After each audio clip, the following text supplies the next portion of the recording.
आपका नाम? धन्यवाद। मेरा नाम करार हुसैन है और मैं स्टूडेंट सेवा समिति का अध्यक्ष हूँ मेरठ से। मेरठ से हैं। सर यहाँ तक आपका आने का कॉन्सेप्ट क्या रहा है? पहले मेरा कॉन्सेप्ट रहा कि धर्मेंद्र प्रधान का इस्तीफा चाहिए, हम छात्र हैं। और दूसरी बात, जब हम वहाँ 25 तारीख को मेरी पद यात्रा थी, हाँ। मैं पैदल आ रहा था मेरठ से और दिल्ली जंतर मंतर तक, ताकि समाज जगे, छात्र जगे और ये भ्रष्टाचार के खिलाफ आवाज उठे। लेकिन मुझे 28 घंटे हाउस अरेस्ट रखा। ऐसा क्यों सर? वहाँ नहीं, ये सरकार डर गई है ना, या उन लोगों को डरना चाहती है? तो डरी भी नहीं है तो क्यों नहीं आ रहे फिर? अगर उसके मन में डर होता है तो बच्चे इतने दिन से यहाँ बैठे हैं, आमरण अनशन पे कुछ लोग बैठे हैं और हमारे नीट के 21 बच्चों की हत्या हो गई, उसको सुसाइड तो नहीं कहेंगे, यहाँ पे उसको प्रेशर दिया गया। ऐसा नहीं कि उसको सिर्फ फिजिकली मारा गया, उसको मेंटली मारा गया, इसका मतलब कि वो हत्या है, तो उससे उनको डर नहीं लग रहा लोगों को है। हाउस अरेस्ट क्यों कर रहे हैं फिर घर से निकलते ही? मैं जंतर मंतर पे जब पैदल यात्रा आता, 5000 काफिला आता, तुम देखते नींद उड़ जाती। मेरठ से लेके और शासन प्रशासन तक की, दिल्ली के शासन प्रशासन तक की खोलती। जय भीम, जय भीम। भाई नहीं आने देना, नहीं आने देना। उसके बाद जब मुझे रोक लिया गया, अगले दिन मेरी यात्रा थी, उसको निकलने दिया, उसको भी परमिशन कैंसिल कर। सर आपको बोलना चाहिए ना कि ये डेमोक्रेटिक देश है, यहाँ पे संविधान से देश चलता है, तो हमें क्यों नहीं जाने दिया जा रहा है? भाई लड़ रहे हैं हम तो। जब मैंने अभी मन से कहा था, वो लोग जो जिंदा दिल से हैं और जो कानों से सुन सकते हैं, सिर्फ वो इसका सिस्टम को सुधार सकते हैं, अन्यथा नहीं। और इस सिस्टम में सुधारने के लिए हम खुले दिल के शेर हैं, कान खुले हुए हैं। हम लोग बैठेंगे, छात्र बैठेंगे तो सब सिस्टम समझ जाएगा। नहीं तो ये अंधे गूंगे बहरे लोग जो है, इनको हटाना ही बेनिफिट। तो सर इस अंधी गूंगी बहरी सरकार को आप क्या मैसेज देंगे? मैं मैसेज देना चाहता हूँ कि आज कहने के बावजूद भी, बच्चों का भविष्य खराब होने के बावजूद भी, आए दिन नीट पेपर लीक होने के बावजूद भी, फिर भी एक पेपर लीक हो गया, ठीक है, तो इनको ढूंढ के मर जाना चाहिए। शर्म आनी चाहिए कि ऐसे जो इस पे मतलब मंत्री बैठे हुए हैं, इन छात्रों का भविष्य लेके अपने हाथ में, उनको वहां से उठ जाना चाहिए। उनके भी छात्र हैं, उनके भी बच्चे जो पढ़ रहे होंगे, विदेशों के अंदर पढ़ रहे हैं, लेकिन अपने बच्चों की तरह समझे। लेकिन दूसरी बात एक और है, जिसके औलाद होगी उससे ही तो दुख होगा, जिसके औलाद ही। उनके बच्चे तो विदेश में पढ़ रहे हैं, उनके बच्चे तो सेटल्ड हो जाएंगे, लेकिन यहाँ क्यों बताइए? होने के नहीं, सेटल नहीं होने के। किसी के बद्दुआ लेके कोई खाली नहीं जाता मैडम। ऐसे लोगों से बद्दुआ नहीं लगती है? लगती है। जब ये अब जाएगी सरकार, जाएगी, छात्र आंदोलन चल रहे हैं पूरे देश के अंदर, ये सिस्टम करप्ट के लिए आवाज उठाई जा रही है, जाएगी और जाने के बाद में ये सबके इस्तीफे भी होंगे और दूसरे लोग बैठेंगे और वो एक ठंडे और सुकून से सब लोगों के लिए आएगा। और जैसा इन लोगों के साथ हुआ है, भूलेगा नहीं ये देश का युवा। भूलेगा तो नहीं सर, लेकिन ये है कि आप गारंटी दे सकते हैं कि दूसरी सरकार आएगी तो ऐसा नहीं करेगी? गारंटी तो मरने की भी नहीं होती। वो तो बात है, वो तो प्रकृति का नियम है। प्रकृति का नियम है तो बदलेगा। बदलेगा वो तो सही है, लेकिन लोग कहते हैं आगे वाली सरकार में भी तो साइड हो जाइए, उधर कैमरा चल रहा है, तो आगे मतलब जो सरकारें गई हैं उनके में तो ऐसा हुआ है, उनके भी कोई सवाल नहीं उठा रहा है। हुआ है ना, ये देख के भी उसी में आए थे ना। अब इनसे भी दूसरा बदलेगा।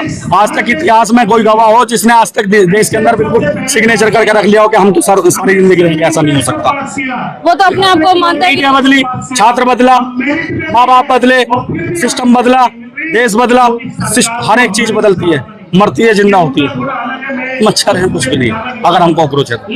लेकिन सर वो तो अगर जैसे मान लीजिए बच्चों को कॉकरोच बोल दिया गया है, बच्चों को कीड़े मकोड़े से रिलेट करना, ये कहाँ तक सही था? ये इनकी ये सोची समझी साजिश क्या थी? इन लोगों को कहा जाए और कहने के बाद ये क्या करें, ये पढ़ाई लिखाई छोड़ करके अपने दिल पे लेकर के कि हम तो कॉकरोच है, अपना काम करना शुरू कर दें और ये सारी देश से एजुकेशन सिस्टम खत्म कर दे। इनका ये था। लेकिन लोग युवा जाग गए और जागने के बाद कहाँ जाग रहे हैं सर? कहाँ जाग रहे हैं? जाग तो रहे, बस यहीं तो जागे हो। बाकी आप गांव में जाके देखिए, आज भी लोग 5 किलो राशन पे जी रहे हैं। उन्हीं ऐसा नहीं है, जागेंगे। सर मैं भी गांव से हूँ तो मैं जानती हूँ। आप एक बात बताइए, एक दिन के अंदर, एक हफ्ते के अंदर, एक साल के अंदर, 10 साल के अंदर क्या बदलता? बदलाव तो बहुत कुछ होता है, लेकिन अभी तो लोगों को बदलना एक दिन के अंदर नहीं, 11वां दिन है अभी नहीं, लेकिन वक्त बहुत करीब है, इसका खुलासा जल्दी। एक दिन में तो नहीं, एक दिन जरूर, लेकिन वक्त बहुत करीब है। ये तो सही है सर। बाकी धन्यवाद सर। बुरा वक्त नहीं आएगा कभी। जितना बुरा वक्त चल रहा है ना, शायद इससे बुरा वक्त कभी नहीं आएगा अगर जो सरकार बदलेगी ना। एक मिनट इधर तो इस टाइम जो ना, जिस तरीके से सरकार अपनी मनमानी कर रही है ना, तो ये एक दिन वक्त बदलेगा, और वक्त बदलने के बाद जिस तरीके से आज ये हादसे हो रहे हैं ना, जगह जगह हो रहे हैं, बच्चे मर रहे हैं, लेकिन फिर कभी जिंदगी में ऐसा नहीं होगा। तो सर जैसे मैं आ रही थी तो मुझे आने नहीं दिया जा रहा था पहले कि आप कैसे अंदर जाएंगे, आज भी रोक दिया। तो कुछ मुसलमान भाई हमारे जो थे उनको गालियां दे रहे थे, भगा रहे थे, ऐसा क्या रीजन है भाई? वो देश के युवा नहीं है, उनका देश में समर्थन नहीं है देश के साथ, ऐसा क्या दिक्कत है? मुस्लिम है हम, मुस्लिम है हम।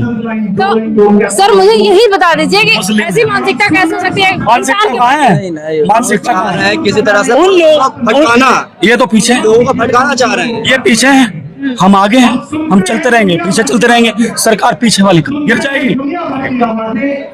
तो सर ये बस मुझे ये बताइए कि इनके मन से ये जो नफरत है ये कैसे निकलेगा? निकल जाएगा कितना टाइम लगेगा? एक दिन सब कुछ बहुत जल्द, बहुत जल्द। बहुत जल्द। जब अपने घर में आग लगती है तो भविष्यवाणी तो नहीं कर सकता, भविष्यवाणी तो नहीं, लेकिन बता सकता हूँ कि जितना युवा रोड पे है बहुत जल्द सिस्टम बदलेगा। बिल्कुल। तो सर अपने आप आवाज के माध्यम से सबको क्या संदेश देना चाहेंगे कि इन सब चीजों में ना बटे, ना बटे? मैं संदेश देना चाहूंगा देश के हर युवा को और हर एक उस देश के नागरिक को जो पहले से ही एक भाईचारे कायम करता हुआ आया है, भाईचारे में रहा है, वो भाईचारा कायम बना के रखें, क्योंकि जो इन्होंने फैलाया था वो इन पे उल्टा पड़ गया है। हम सब एक हो रहे हैं, हर मंच पे देख लो एक है, हर जगह देख लो एक है, हर सिस्टम में देख लो एक है, लेकिन जहां कुछ मामूली से लोग छुट भैया चार्ज हैं, जब सोशल मीडिया की बात आती है, हम वायरल होने की बात करते हैं तो हिंदू मुसलमान की बात करते हैं। बाकी इस मंच पे आज तक अभी तक 11 दिन हुए, हिंदू मुस्लिम की बात हुई क्या? नहीं होगी। क्यों नहीं होगी? यहाँ सब सिस्टम को उखाड़ कर फेंकना चाहते हैं और यहाँ सब पढ़ा लिखा है। ताली जरूर होनी चाहिए। सर ने बहुत अच्छा स्पीच दिया और ये युवाओं के लिए एक संदेश है, जो कट रहे हैं, बट रहे हैं आपस में, ये ऐसा ना करें, बिल्कुल ना करें। ये युवाओं के लिए एक बिल्कुल हकीकत बात है कि बिल्कुल ना बटे। हिंदू हो तो गले लगा लो, मुसलमान हो तो गले लगा लो। देश की आजादी में सबका समर्थन रहा है। देश की आजादी में सबका समर्थन रहा है और सबने। मैं एक बात और कहता हूँ, जब मेरा हिंदू भाई इस भ्रष्टाचार को देख के भगत सिंह बन सकता था, बिस्मिल्लाह खान करार हुसैन बनने के लिए धन्यवाद सर। आप रोक नहीं सकती सरकारें, सर सलाखों के पीछे डाल देगी। कितना जुल्म करोगे, कुछ नहीं होगा। अरे दुनिया के अंदर ये इतिहास गवाह है कि जो दुनिया के अंदर आया है वो मरा है, वो गया है, वो शहीद हुआ है। अच्छे काम करे, शहीद हो गया, नहीं तो इनफ, खत्म हो गया। ठीक है ना? लेकिन मैं कहना चाहता हूं कि भाईचारे की जिंदगी, ये देश इतिहास में गवाह रहा है कि सबने मिल के लड़ाई लड़ी और हर एक लड़ाई जब मिल के लड़ी गई तो समाधान हुआ। जब इकलौते लड़े तो पीटे गए, मारे गए, कटे गए, जले गए। जब आज फिर एक मंच पे आ गए, फिर लड़ो, मतलब जीतो। आप ये कहना चाहते हैं एकता में बहुत बल है, एकता बना के रखना। एकता में भगत सिंह मेरा भाई बन सकता तो फिर मैं भी तो बिस्मिल्लाह खान बन सकता हूँ। सर के लिए एक बार जोरदार ताली होनी चाहिए, पूरा मंच गूंजना चाहिए। बनेंगे। करार हुसैन स्टूडेंट सेवा समिति आईडी है, चेक कर लेना। डेली का सिस्टम से लड़ने का काम है और लड़ते रहेंगे जब तक ये सिस्टम जब के तक जान है। पहुंचना। थैंक यू सर, बहुत अच्छी बात आपने कही। इससे सारे युवाओं को ये मैसेज जाता है कि आप लोग इतने अच्छे से अपना बाउंडेशन बना के रखिए कि आपको कोई तोड़ ना सके। पूरे देश के अंदर जहां कहीं भी बहुजन समाज पर एट्रोसिटीज होती है, उस एट्रोसिटीज पर अगर वो व्यक्ति, वो परिवार मेरे पास तक पहुंच जाता है, जिन केसेज में मेरे फोन के जाने के बाद एक्शन हुआ, उस पर रेप केस तक है, कुल्हाड़ी से काटे हुए हमारे समाज के, बहुजन समाज के लोगों को काटा गया, उन पर कार्रवाई कराने का काम किया। ऐसे सैकड़ों मनुवादियों को जेल भिजवा चुका हूं जो मेरे समाज पे, मेरी बहन बेटियों पर अत्याचार करते हैं। मेरे फिल्म प्रोडक्शन हाउस के अंदर अगर कोई आदमी इलेक्ट्रॉनिक मीडिया के अंदर जाना चाहता है या फिल्म लाइन में जाना चाहता है, उसको फ्री ऑफ कॉस्ट ट्रेनिंग में दे रहा हूँ और देता रहूंगा। धर्म पढ़ाएंगे आपको, रामायण, महाभारत, गीता, बाइबल और कुरान। दोस्तों, आपको पढ़ना होगा भारत का संविधान। 1984 में काशीराम साहब को ज्वाइन किया मैंने। जय भीम, जय भीम। और उस टाइम में 9th क्लास में पढ़ता था। उनके उस रास्ते पे काम करता हूँ। सामाजिक आंदोलन चलते रहना चाहिए, राजनीतिक आंदोलन चले या ना चले।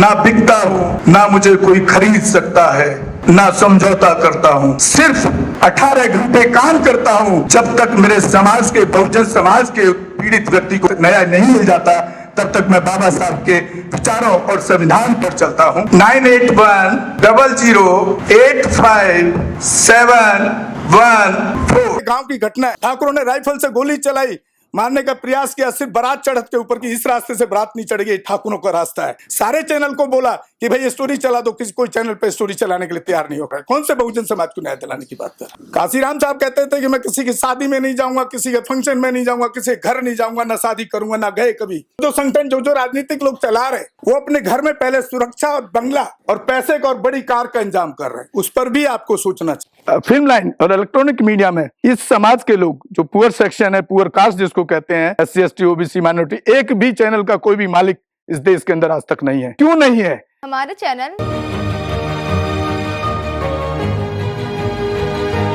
लाइक, शेयर, सब्सक्राइब देखना मत भूलिएगा। इसी के साथ आप लोगों से विदा लेता हूं। जय भीम, जय भारत, जय संविधान, नमो बुद्धाय।